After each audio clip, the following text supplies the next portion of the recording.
تو یہ بولنا کیا اس کا بے صبری میں آئے گا, یا مطلب اٹھے صبح, اب گھر میں مطلب بیٹھے ہم یہاں بیوی بچے وغیرہ ہے, وہ آدمی اٹھا اور یا بیوی اٹھی ہوئے آج رات کو نیند صحیح نہیں آئی ہے, تو مطلب اگر ٹھیک ہے اس کے بولنے سے اس کی تھکان نہیں اتر جائے گی نا, اگلا یہ نہیں بولے گا ٹھیک ہے دوبارہ جا کر سو جا کر نیند نہیں آئی ہے, تو مگر یہ کچھ نہ کچھ گھر میں بات تو ہوتی ہے نا, تو یوں سو مطلب تو پیٹ خالی نہیں ہوگا نا, تو یوں گھبراہٹ تو ہو جائے گا, سینے پر بوجھ سا آ جائے گا کہ یار کوئی بات ہو ہی نہیں رہی ہے. صبر میں مشقت تو ہوتی ہے نا. اب بچہ شام کو آدمی ویسے آیا بولے کہ بچے نے یوں تنگ کیا نا, بچے نے یہ بچے کی ساری ہوتا ہے ڈیفینیٹلی پورے دن کی اسٹوری کو 5-7 منٹ بولنے کا موقع تو دیں گے, نہیں بولیں گے کہ یہ مطلب کہ, تو یہ سب بے صبری میں لے جائیں گے ہم.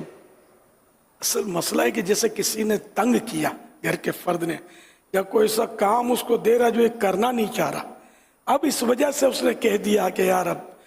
ابھی تھکا ہار آئے ہو, تھوڑا دم تو لینے دو,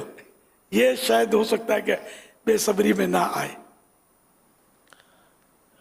اس کو شکوہ کہیں گے بھی نہیں, اصل وہ جو بے صبری ہوتی ہے وہ تو وہی کوئی تکلیف پہنچی اور اس پہ واویلا کرنا, ورنہ سر درد کی شکایت تو خود سیدہ عائشہ رضی اللہ تعالیٰ عنہ نے نبی پاک صلی اللہ علیہ وسلم کی بارگاہ میں عرض کی تھی تو کہ میرے سر میں درد ہو رہا ہے, تو پھر نبی پاک صلی اللہ علیہ وسلم نے فرمایا تھا کہ سر میں درد تو میرے بھی ہو رہا ہے. ایک تفصیلی حدیث مبارکہ اس حوالے سے. تو غالباً یہ جو نگرانی شورا نے مثالیں دی ہیں کہ تھکا ہارا آیا, آج بہت تھک گیا ہوں, یا رات کو صحیح طریقے سے نیند نہیں ہو سکی, تو یہ بے صبری اس کو عرف عام میں کہا نہیں جاتا. صدمے پر آپ مطلب یہ بھی مصیبت کا یا کسی نہ کسی پریشانی کا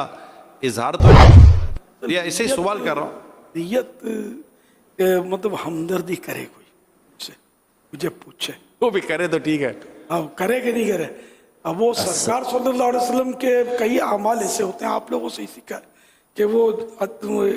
بیان جواز کے لیے بھی ہوتے ہیں, تو یہ بتانا ناجائز تو میں نے بھی نہیں کہا, نہ ناجائز ہے, لیکن یہاں جو بھی کوئی ایسا کہ سیدہ عائشہ صدیقہ رضی اللہ عنہ نے جب عرض کیا تو تسلی کے لیے بظاہر ایسا لگ رہا ہے کہ میرے بھی درد سے یہ جو صدمہ اولا ہے نا, اس کی حدیث مبارکہ وہ یہی ہے کہ وہ عورت قبر کے پاس موجود ہو کے شکوہ کر رہی تھی, واویلا کر رہی تھی, تو اس پر یعنی اس کو رو رہی تھی اور اس طرح کی بات کر رہی تھی, تو اس پر نبی پاک صلی اللہ علیہ وسلم جو ان کو نصیحت کی تو وہ پہچان نہیں پائیں, صبر کا بولا کہ صبر کرو, تو انہوں نے کہا کہ جو آزمائش مجھے پہنچی وہ آپ کو نہیں پہنچی. اس نے نبی پاک صلی اللہ علیہ وسلم کو دیکھا نہیں تھا, پھر جب بتایا گیا تو وہ نبی پاک صلی اللہ علیہ وسلم کی بارگاہ میں حاضر ہوئیں اور عرض کیا کہ میں صبر کروں گی, تو فرمایا کہ الصبر عند الصدمۃ الاولی, کہ صبر جو ہوتا ہے وہ اول صدمے کے وقت ہوتا ہے. تو وہ جو شکوے والی صورتحال تھی یا جس پر آہو فغا کرنا, یہ معاملات جو ہوتے ہیں اس کے لیے اس طرح کی بات ارشاد فرمائی گئی ہے. مکتبۃ المدینہ کی کتاب قوت القلوب اردو پیج نمبر جلد نمبر 2 پیج نمبر 198 پر حضرت سیدنا شیخ ابو طالب مکی رحمۃ اللہ علیہ فرماتے ہیں, مصیبتوں اور تکلیفوں کو چھپانا اور ان کی شکایت نہ کرنا بھی صبر ہی ہے, بلکہ یہ صبر جمیل ہے. منقول ہے کہ صبر جمیل ہوتا ہی وہ ہے جس میں کوئی شکایت ہو نہ کوئی اظہار. شکایت تو ہے صبر کے خلاف,